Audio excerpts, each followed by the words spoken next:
O Senhor esteja convosco. Ele está no meio de nós. Proclamação do Evangelho de Jesus Cristo, segundo Mateus. Glória a vós, Senhor. Naquele tempo, Jesus passou no meio de uma plantação num dia de sábado. Seus discípulos tinham fome e começaram a apanhar espigas para comer. Vendo isso, os fariseus disseram-lhe: olha, os teus discípulos estão fazendo o que não é permitido fazer no dia de sábado. Jesus respondeu-lhes: nunca lestes o que fez Davi, quando ele e seus companheiros sentiram fome? Como entrou na casa de Deus e todos comeram os pães da oferenda, que nem ele e nem os seus companheiros era permitido comer, mas unicamente os sacerdotes? Ou, nunca lestes na lei que em dia de sábado no templo os sacerdotes violam o sábado sem contrair culpa alguma? Ora, eu vos digo, aqui está alguém que é maior do que o templo. Se tivesses compreendido o que significa, quero misericórdia e não sacrifícios, não teríeis condenado os inocentes. De fato, o Filho do Homem é Senhor do sábado. Palavra da salvação. Glória a vós, Senhor. Que a palavra de Deus perdoe os nossos pecados. Amém. Queridos filhos e filhas, nós somos chamados hoje, e olha que providência divina, é sexta-feira, e neste santuário de Nossa Senhora de Guadalupe, padroeira das Américas, que celebramos na novena perpétua de toda quarta-feira, nesse santuário, o Senhor Jesus das Santas Chagas, que você percebe as chagas de Nosso Senhor, uma devoção que cresce a cada dia. E cresce por quê?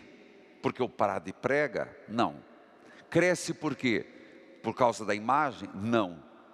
Porque o Senhor está fazendo milagres e prodígios.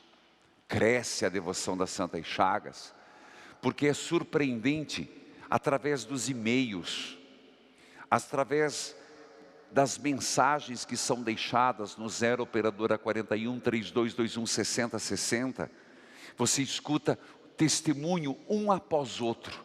E você que me acompanha pela TV, pelo rádio, pelo YouTube, Padre Manzó, está sabendo do que eu estou falando? Você escutou esses dias? Hoje, por exemplo, a senhora que disse com todas as letras: eu me apeguei em Nossa Senhora do Carmo, eu me apeguei nas Santas Chagas de Jesus, e meu marido largou o alcoolismo. Chegou até bêbado em casa, dizia ela o ano passado, na hora do almoço. Mas olhou para a esposa e disse assim: não bebo mais. E ela estava rezando o texto das Santas Chagas. Filho, o que é isso? É isso que faz com que cresce essa devoção de Nosso Senhor. E Ele quis assim. Se não fosse, Ele não apareceria aos apóstolos mostrando: olhem minhas santas chagas. Olhem, toquem, vivam, sejam testemunhas da fé. É impressionante que nós falamos hoje da misericórdia,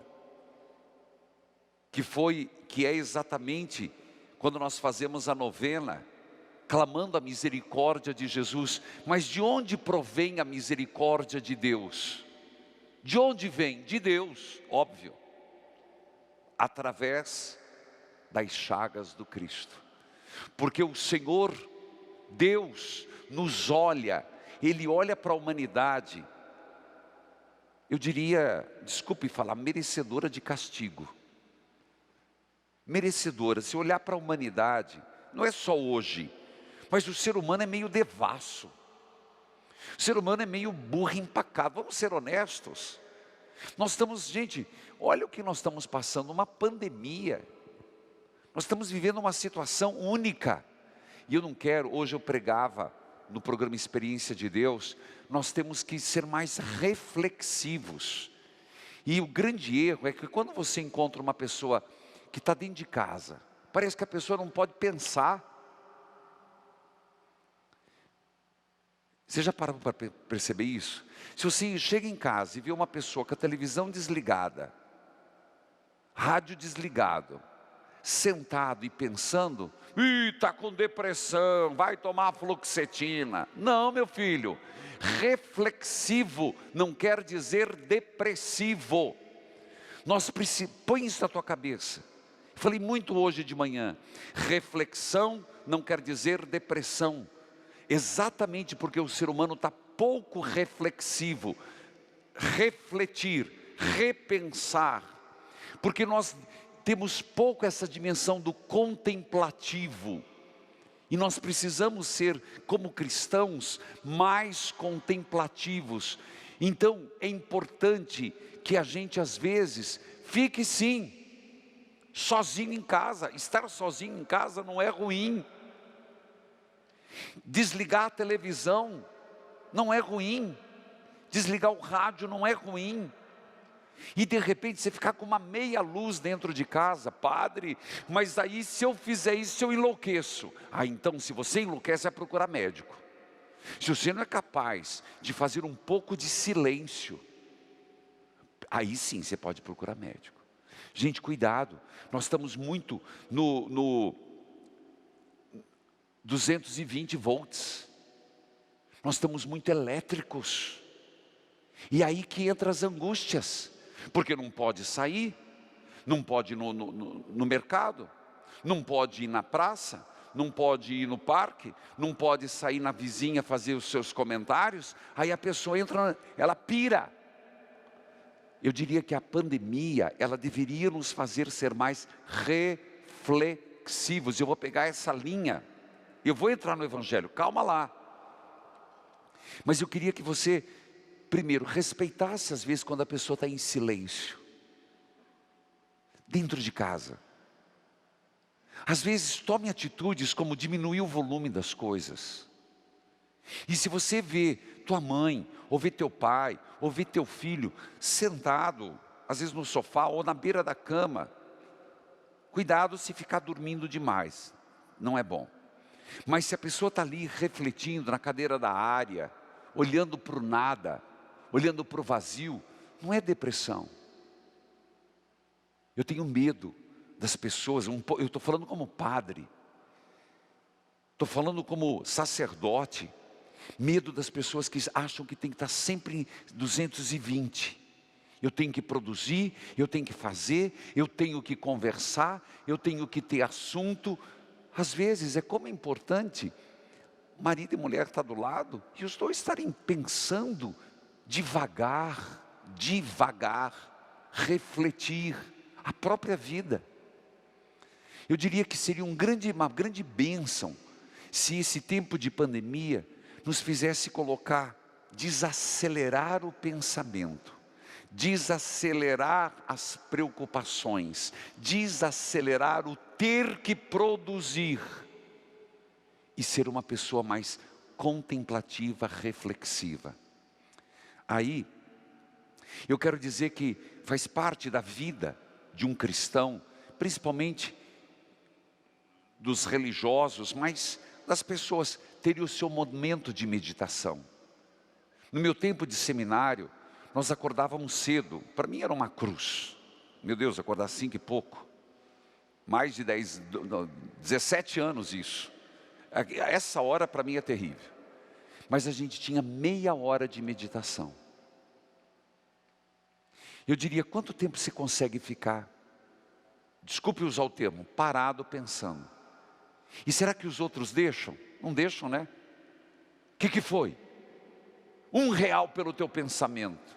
São atitudes erradas. Não é uma atitude cristã. Eu quero hoje frisar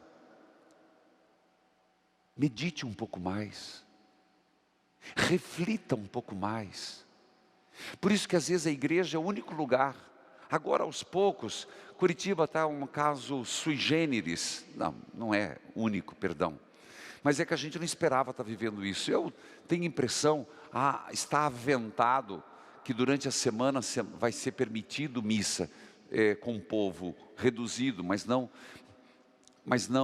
durante esse final de semana. Mas isso deixa que decidam. Eu obedeço, nós obedecemos. Mas às vezes, por exemplo, para visitação, vai na igreja, se não te deixa fazer isso em casa, e não se sinta obrigado a rezar o terço. Não se sinta obrigado a fazer nada. Com todo respeito, vá na capela do Santíssimo e se sente. E às vezes não faça nada. Eu diria que é uma atitude, é uma oração passiva. É sério. Essa palavra é mal interpretada, mas é uma oração passiva. Onde nós nos colocamos com passividade diante de Deus. E eu queria que você fizesse isso na tua casa. Sabe por quê? Porque essas atitudes são atitudes que nos levam à essência da vida.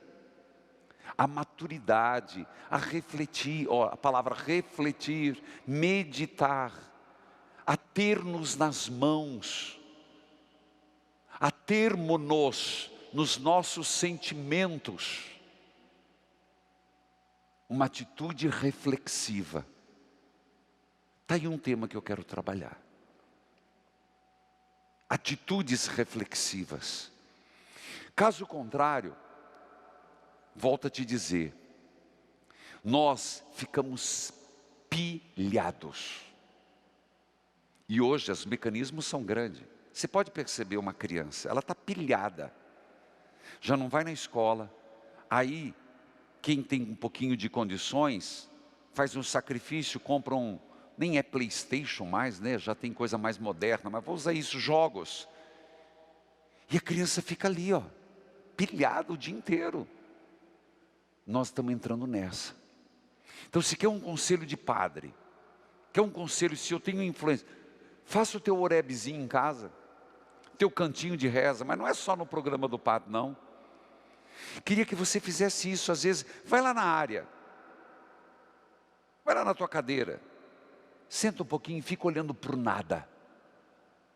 E eu tenho certeza que você vai encontrar muitas coisas para refletir. Padre, eu vou me angustiar. Tudo bem, se aparecer angústia, você vai rezar. Senhor, leva essa angústia embora. São atitudes importantes. E eu oriento você. Porque isso fará com que a pandemia faça com que eu e você encontremos o melhor de todas as coisas que temos. Como, por exemplo, quando você acordou hoje, quando você abriu o olho, o que veio na tua cabeça? Você lembrou de dizer obrigado, Senhor, pelo presente da vida? Sério, o presente de hoje. Olha a palavra presente. Amanhã é futuro, ontem é passado. O dia de hoje é presente. Presente de Deus. Você fez isso? Você está com uma atitude reflexiva, quando a gente escuta de tantas pessoas, os pobres cada vez mais pobres, empobrecidos, uma pobreza latente, e gente se aproveitando. Você se deu conta, a alegria e ao mesmo tempo a dádiva de Deus, de você ter uma casa para ficar? De ter família do teu lado? Pensa agora, os familiares. Se você tem uma pessoa idosa, você já refletiu a graça do teu idoso não precisar ficar andando no mercado porque você vai? Que tem um dinheirinho para colocar comida? Reflexivo diante de tantas pessoas que não têm, de abrir a geladeira e dizer louvado seja Deus, olha quanta coisa eu tenho. Ou nós estamos naquela, nossa, não era isso que eu queria comer. Isso é uma atitude, isso é uma disposição.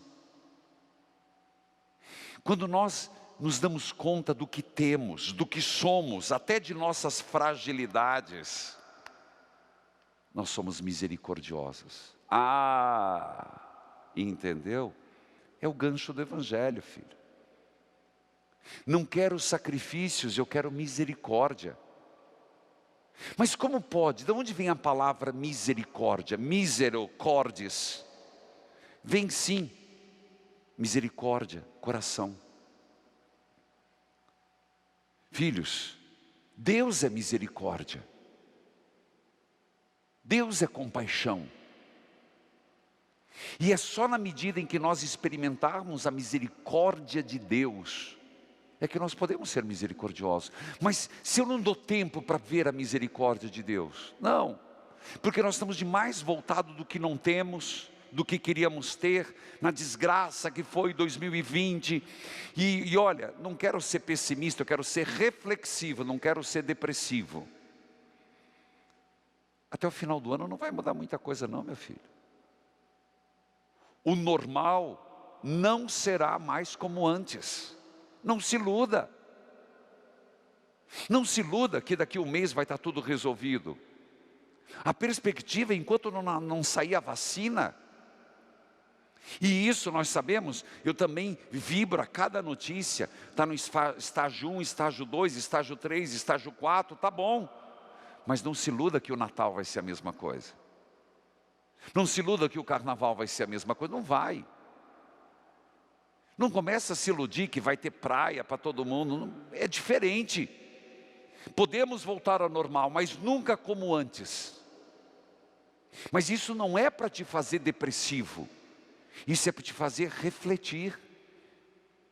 É fazer olhar para aquilo que realmente é essencial e achar um sentido para viver hoje até o final do ano.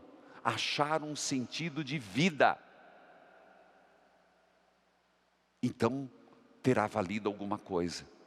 Aí você vai entender, a mulher que entrou no rádio hoje comigo e falou, bendita a depressão que eu tive. É só escutar de novo. Aí você vai entender, quando na Páscoa a gente fala, bendita a culpa de Adão que nos trouxe o Salvador. Mas para que possamos experimentar a misericórdia de Deus, meus irmãos, nós temos que parar um pouco. Eu não quero parar no sentido não fazer nada. Uma atitude de oração passiva. Uma atitude de contemplação, de meditação. Mas às vezes, e isso significa tirar o pé do acelerador. Fácil entender. Se você está viajando numa alta velocidade, você não consegue ver os detalhes da natureza. Se você vive correndo, é sinal que a chegada é a viagem, enquanto que a viagem já deveria ser o passeio. Mas se você tira o pé do acelerador e vai com calma, como sem colocar em risco ninguém, você vai ter condições de olhar e ver a beleza da viagem. A nossa vida é uma viagem, com o pé acelerado, em alta velocidade, meu filho, a gente não vai ver ninguém, nem nada, nem a ação de Deus em nossa vida. Eu quero misericórdia, e não sacrifícios. Se é essa atitude, eu estou propondo uma atitude diferenciada na tua vida. Eu estou propondo você, e vou refletir isso semana que vem de novo. Eu quero que você dê uma parada. Mas padre, eu acho que eu vou ficar meio doido. Se eu parar, quando eu paro, padre, começa a passar um filme, na minha também. Só que aí você tem que controlar o filme. Se começa só a ver filme de suspense, estou brincando, fazendo analogia, tá? Se na tua cabeça só começa a vir filme ruim do teu passado, muda a fita. Comece a passar filme de momentos bons.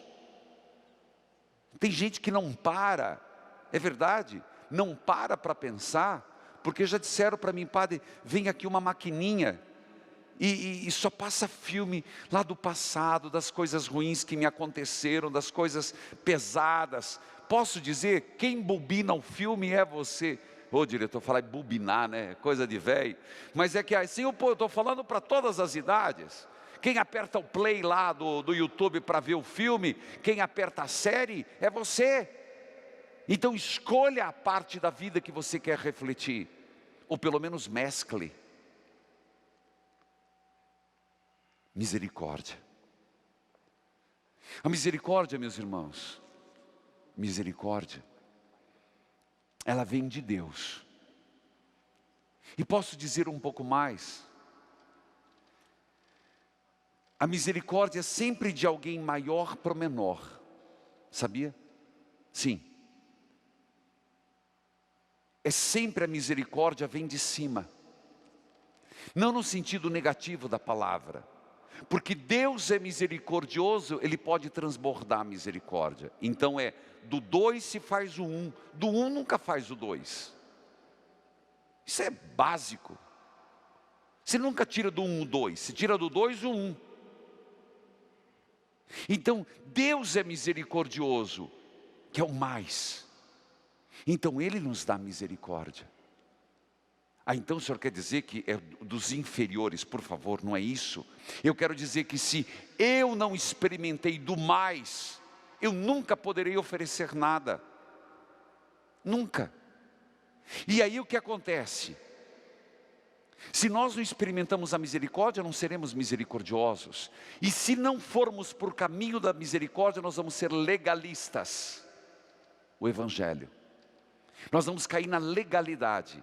Nós vamos cair no juízo temerário, nós vamos cair na rigidez, nós vamos cair na hipocrisia, se não é pela misericórdia, porque se uma pessoa não tem consciência das suas fraquezas, ela nunca vai entender a fraqueza do outro, porque ela nega a sua fraqueza, ela nega que um dia errou, ela nega que um dia pecou, ela nega que um dia precisou de ajuda. Ela não tem consciência que no café da manhã de hoje, para eu tomar um café, teve que ter um agricultor que plantasse lá, se lascando, se ferrando na roça. Que teve alguém que teve que ir lá catar aquele café, teve alguém que teve que colher o café, teve alguém que teve que torrar o café, teve alguém que teve que moer o café, teve alguém que teve que empacotar o café, teve alguém que teve que vender o café, transportar o café, teve alguém que teve que vender o café, teve alguém que teve que colocar na prateleira, que eu tive que ir lá comprar. Eu falei do café, mas você não tomou seu café hoje. O pão, a margarina, a manteiga, o leite. Se nós não pararmos um pouco, a gente não para pensar. A gente manda aqui, ó. Quando nós temos um pouco mais de consciência, o quanto eu preciso do outro para sobreviver, o quanto eu preciso do outro para me manter vivo, respirando, eu me torno mais generoso com o outro. Eu me torno mais misericordioso. Eu me torno mais atento às necessidades do outro. Caso contrário, você já vai dizer que café ruim, que café amargo, que café doce. Não era isso que eu queria. Que porcaria. Que pão cru. Que pão azedo. Que pão velho. Caímos no legalismo. Caímos no egoísmo. Talvez alguém vai dizer, o senhor divagou demais, padre. Não, eu estou no Evangelho, só que atualizando. Mostrando que o Senhor está dizendo, eu não quero sacrifício, eu quero misericórdia. Porque foi assim que aconteceu com Jesus. Vou dar um exemplo, agora eu entro no Evangelho, para não dizer que eu fiquei aloprado hoje. Nosso Senhor estava com fome. Os apóstolos estavam com fome. Fome, fome. Eu sou um que quando tenho fome eu fico com mau humor. Quem viaja comigo sabe. Não vem com problema sério perto do almoço ali. Que pior coisa. Os apóstolos estavam com fome. Era dia de sábado. Jesus estava passando numa plantação de milho. Simplesmente os apóstolos com fome pegaram espigas de milho. Eu não sei como é que comeram. Às vezes eu tenho que estudar isso aqui. Tenho que pesquisar. Eu estou lendo muito esses tempos. Estou arrumando minha biblioteca. Eita pó. Mas achei coisas maravilhosas. Espigas de milho para comer. Eu não sei se fizeram na brasa. Não sei se eles cozinharam ou não cozinharam. Não deu tempo. Mas comeram. Os que viram ele fazer aquilo disseram: mas espera aí, Senhor, o Senhor quer ser grande coisa? Hoje é sábado, não pode apanhar espiga. Ridículo, não é? Desculpa falar assim. Os críticos de plantão adoram essas tiradas depois. Mas é ridículo. E Jesus vai dizer assim: espera aí, meu filho.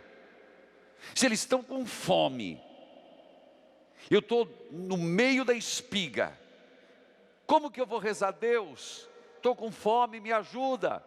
Deus vai falar: meu filho, você estava do lado da espiga de mim e você não comeu, por quê? Porque eu tenho uma lei que não podia comer. Olha o ridículo. Porque é sábado.